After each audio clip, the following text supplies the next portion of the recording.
Welcome to the podcast Camina, Conversations about Migration in Northern Arizona. This is Stephanie Voss, and I'm here today with Susan Cooper. Hi, Stephanie. I'm so excited to be here today for the first episode of Camina. We decided to start this podcast because, well, we're curious people.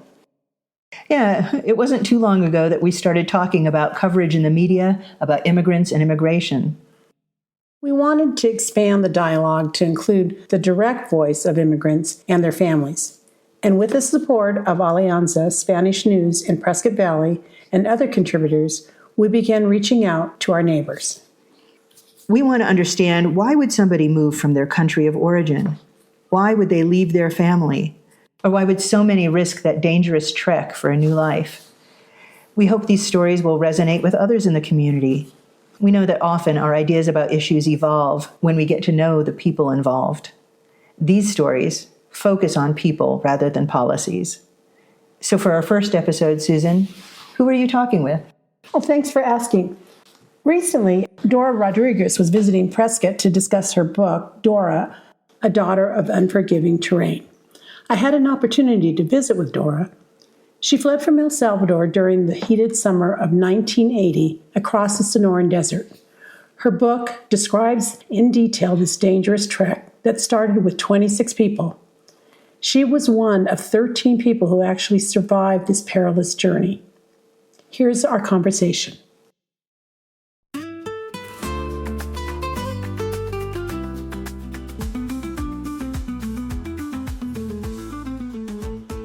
Well, first of all, I wanted to thank you, Dora, for agreeing to sit down and chat. As far as your family, I mean, obviously it's important to you, but you left family behind when you made the decision to leave. How difficult was that decision for you? You know, when Dora left, when she was 19 years old, had no idea what was ahead. But I knew that if I would stay, probably my family would have never seen me again because of what was happening in El Salvador, in my country, with the Civil War. So one of the decisions that I think has hurt me the most in this life is leaving my mother behind. And it still hurts to remember. And my siblings, we were kids. But I was my mother's right hand. I was the one that when she was working, I was raising my siblings pretty much. Or I was the one trying to figure out with her what we were going to eat next meal. So that was one of the hardest decisions in my life. Now she is gone, but I know she's with me at all the time, in spirit. But it's still, it's something that I have not been able to work that out. The fact that I had to leave my family. What was your mother's reaction when you finally made that decision and you had to break it to her that you were leaving? The first time, I did my journey 3 times. Right. So the very first time I decided to leave with a group of friends, my mother was almost okay with it because she knew that I was in danger and that she couldn't protect me anymore in the country. So, of course, it hurt her, and I could see it in her face and her eyes and her quietness, or the way she wanted me to bring the Bible. Because for her was my protection. Mm-hmm. Or when she saw a little pocket in my underwear and tells me, put your uncle's phone number in there so nobody finds it. That was her way to protect me. Mm-hmm. But it was, I'm sure, and it's for every single mother, never an easy decision to let your kid go, Not even when we let them to go to college. It's a hard decision. But the third time, so I went back when I was deported the first time. Then I did it again the second time. I get caught, I get deported back. The third time, that's when she says, you better stay. We're all going to be okay. And I said, no, I have to go. I must leave. And that is one of the chapters in my book. Because by then, I felt that I had put them in more risk by me leaving the country and coming back. Because now the government would be questioning, why is she leaving? What did she have to hide? So in my young brain, as 19, I thought that that was more dangerous for my family. And that's when we had to agree that I had to leave. Well, first of all, that Bible, do you still have it? I don't. You don't? Yeah, it got lost during the desert when we were rescued. Our belongings were scattered everywhere, and most of our belongings were thrown in the trash. How much of the decision is about fleeing versus your hopes for what migrating to the United States meant to you? Well, you know, when I made the decision to leave home the first time with my friends, I see it more of an adventure because I had never left my country anywhere. El Salvador is a very small country, and we were not really, didn't have that tourism that is now. It was a quiet country that nobody pretty much knew about it. At least I remember growing up, we didn't have people from everywhere, you know. And so for me, it was, oh, wow, I'm going to go to the United States. I don't know where that is, but I'm going with my friends. And this is the thing, you don't know what's ahead of you. You don't know what dangers, you have no idea. No idea. And that's the story of so many. You know, you just leave home. Yeah. In addition to leaving family, what are some other things that you sacrifice by moving to the United States? When you are forced to leave, you sacrifice everything that you know, everything that is comfortable to you, everything that is yours. I mean, your culture, your routine, who you are, your everyday life. I remember when the bus left El Salvador, and it was so many people in the bus, but I felt so lonely. And I keep looking back, not being able to stop crying, and just thinking, the farthest this bus is moving, the farther is the family, what I know.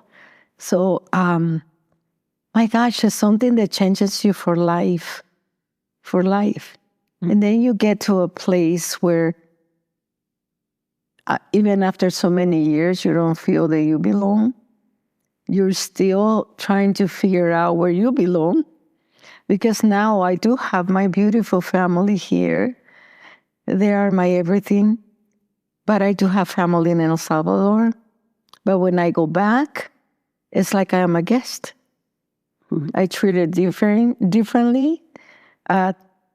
Things have changed. My friends are no longer there. People that I knew. Now I go to a street where I used to walk to go to school, and everybody is stranger to me. It's strange. It's different. So it changes your life when you leave home. What do you think compels you to want to share that story?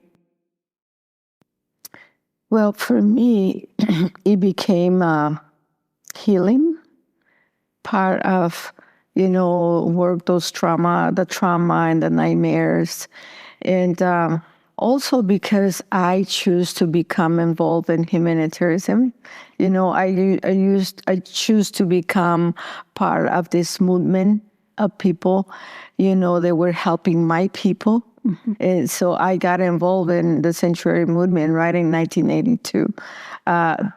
2 years later, my first husband and I, which was my high school sweetheart, we owned this little casita. And I was able to get people in my house from Guatemala at that time. And my purpose is not only to share our story, my story and our stories, to bring that, compassion or bring people to feel sorry for me. I want to bring the power in stories. I want people to know that it doesn't matter how you've gone through, what you've gone through. In your own time, when you're ready, it is a place for you to share and to find healing and help others, because that's what I choose to do. So what were you most surprised by when you did enter the U.S.? I mean, that you might not have expected prior to the journey? The 3 times I came is because I did it with no documents. So the moments to put my foot in the USA soil, it was a freedom sentiment. I felt this is America, this is free. But the first 2 times, it was, I am a criminal because I was arrested. Mm-hmm. So it was no time for me to think, oh, wow, I made it. Because I was arrested right away, and the lights in my face, and the agent in my face yelling at my face both times. So I didn't have that feeling, that I am here now. The 3rd time is because we were rescued. And then I saw during the rescue, after we were getting better in the hospital, I got to embrace the compassion of all these people around us. And everybody wanted to protect us. Everybody wanted to take care of us. So I thought, wow, people is nice in America. So you do, right now, you're very engaged in humanitarian work. And what is it that drives you to do that work? I mean, I read your book and it's just, you're relentless. Yes. What really doesn't ever stop me and gives me hope is my community. And it's the people that does this with me every single day. Really, I develop good friends. I meet people from all the backgrounds, professionals, retired nurses, doctors, social workers, anthropologists. And people who has no careers, they want to help. And it's, for me, that keeps me going, because I was talking to my husband on the way to your beautiful place here and saying, I cannot imagine doing this by myself. So it is that community. And oh my gosh, I cannot ever give that up. And that's what it keeps me going. But you have to be the leader, really. You have to lead by example. As I said, and my example is compassion and hope, and just be who you are, humbleness, and just embrace people as they are and who they are. A smile and kind heart goes so far. So don't let that stop you, to help someone in need. And you obviously have just an amazing compassion for individuals making the trek similar to what you did. But there's a lot of people in this country that are just very fearful of migrants. Why do you think that is? It is heartbreaking because, when someone in power has the opportunity to spread out something that is not the truth, and people believe that, it is heartbreaking.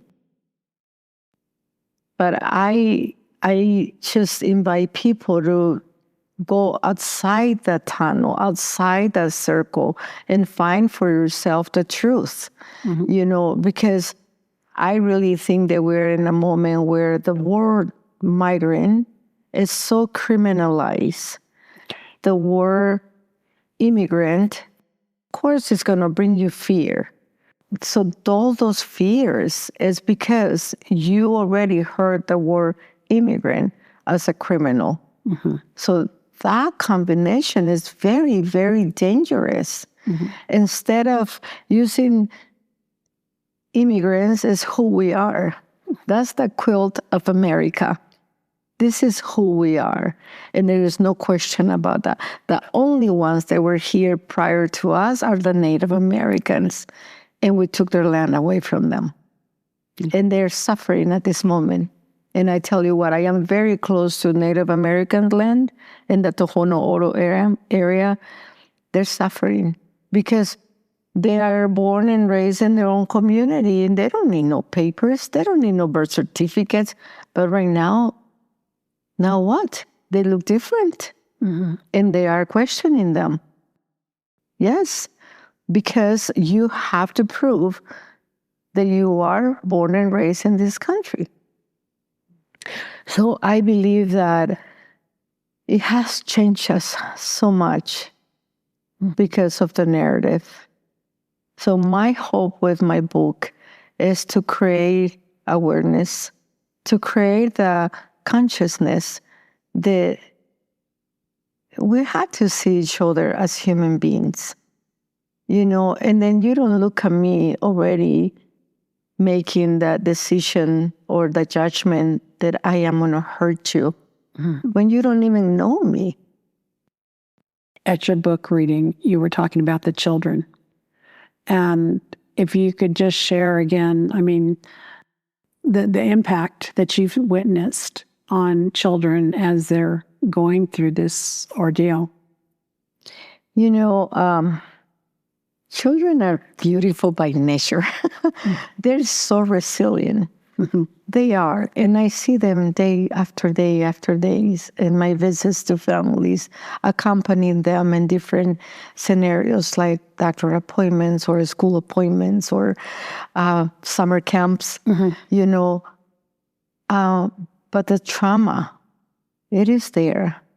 And if my fear is that if the parents are so busy trying to survive because the life that they're encountering now is not what they dream of, what America is, all these barriers that they're finding, they're not paying attention to the kids. And it's not their fault. It's they are in the survival mode. These families are not allowed to work. And if they did have a work permit that's been taken away now, they have to survive. They have to figure out how to pay the $1,000 rent for next month, where the food is going to come from. And this is the life in America, where they thought that was the American dream, where they thought that their life was going to be much better, right? And it's incredible to say that because even with all these barriers, no transportation, the language, everything, they still think they're in a better place. They still feel safe. Which should break your heart when at this moment, they're afraid. They're almost, I feel, they're in jail in their own home because they do not want to leave home. Many, when the school was going to start, parents would say, do you think it's safe for me to bring my child to school? Can I do that? So, but the face of a child that has gone through so much trauma in their journeys with their parents, it's such an invaluable, I don't know if I'm saying that right, but it's such a beautiful thing to see how resilient they are.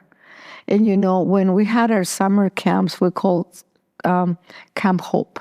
This is our second year that we had it.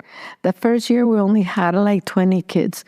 This year, we had 40-plus kids. And we had kids from Guatemala, Venezuela, the Africa continent. We had El Salvador, Honduras, all these countries. And in that camp, it was just one language, one child at a time. They were all in one together, playing, running, having fun. They didn't ask each other where you're from. They were just having fun.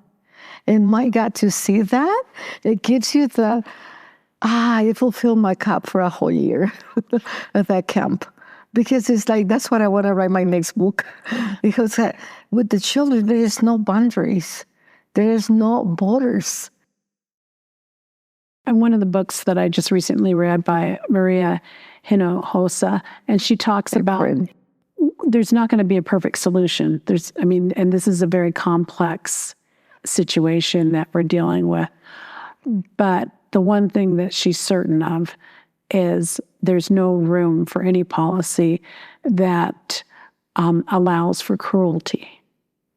How do you feel about her statement? I know Maria very well. She has, done a great work in our borderlands. And it shouldn't be cruelty in policies. And in 2018, when the separation of children, I thought, this is the end. This is something that I never thought I was going to witness in this country. Yeah, maybe in other countries, but not here. And it did happen. The horrific pictures that we saw in children's in cages, in the floor, crying and screaming for their parents. The horrific image of a young man from El Salvador that drowned in the Rio Grande with his baby in his back, that he was protecting her under his shirt. I thought, is this doesn't change where we at? What is next? And look at where we at. The cruelty creates fear and it creates power. That's how I see it. I am not a political person. I didn't study that, but I can see it. And to me, witnessing people in detention, witnessing people at the border, witnessing bodies that have been left behind dead, it is just indescribable for me how you would not want to create a policy that it will end the death of people in the desert trying to get here for a better life. Why not? Why we can create a better path? We already have the people in this country paying taxes, working very hard. You're saying 11 million, but why we don't find a path for these people to stay here and keep producing for this country? Instead, we're trying to push them out and hurt them and have them in fear. So it is a room for cruelty, and we're seeing it. We witness it. It is here. We are in trouble. What's your vision and what's your hope for this country? My hope is that we continue to have those conversations, even if we had to start locally in small groups, if we start in small communities. And my hope is that we don't stop and that we overcome the fear that we had to right now and feel that, okay, I have your back, you have my back. We are together in this. We're not going to let this happen because it's not what I believe on. It's not my morals are, I have to continue. So that's my hope. Hey, man, we can do this. And that is my vision, that someday we're able to break the cycle that has been in this country and so many other countries. But we're talking about our beautiful United States because, believe it or not, it became my country too. I am part of this beautiful quilt. So the person that is your neighbor, the person that is in the soccer team with your son, with your daughter, that person is strong, resilient, with dreams, with hopes, just like us. So we got to look at each other and take the word immigrant and start looking at that person as who they are. Like, I appreciate if someone tells me, hi, Dora, and don't say, oh, you're an immigrant.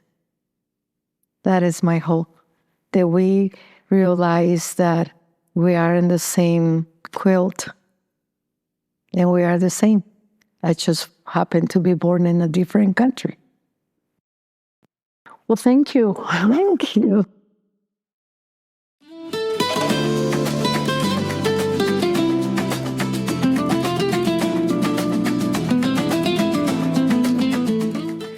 Wow, Dora's story was so moving and so well expressed. I think what I found most remarkable about Dora was her capacity to dedicate her life to others who are also seeking refuge in this country. I agree. She could have so easily just focused on her own family and her own private life. Instead, she's fully engaged in her humanitarian work. It really was quite an honor to meet and visit with Dora. Thank you, Susan, for this special interview. Now, we've come to one of my favorite parts of the podcast. It's what we call 2 facts and an act. This is where we share several facts that relate to today's story and offer one act that you, our listener, can do. Well, what are those 2 facts? The first fact is that, according to the American Immigration Council, about 13.2% of Arizona's residents are foreign-born. That's an impressive number, and it's a significant part of our community. It's why we are curious to learn more about these local residents. So what's your second fact? During 1975, there was a massacre of university students by Salvadoran government troops. The students were peacefully protesting the government's repression at the University of El Salvador. This is an interesting fact since Dora was actually a student when she fled in 1980, fearing for her life. Now, what is your act, Stephanie? Well, it's actually Dora's suggestion. She was saying how much she appreciates it when someone calls her by her name, rather than just thinking, oh, there's an immigrant. So the act would be, if you meet someone you think is an immigrant, ask their name. That's a pretty easy ask, Stephanie. Thank you. In closing, I hope everyone appreciated hearing Dora's story. If you wish to hear more of her story, her book is titled Dora, a Daughter of Unforgiving Terrain. We welcome feedback from our podcast audience and any suggestions you might have for future topics. Please visit us at our website, www.podcastcamina.com. For now, I'm Stephanie Voss, co-host of Camina. And I'm Susan Cooper, also co-host for our Camina podcast. Check in with us next month when Stephanie plans to talk to a local businessman and a college recruiter.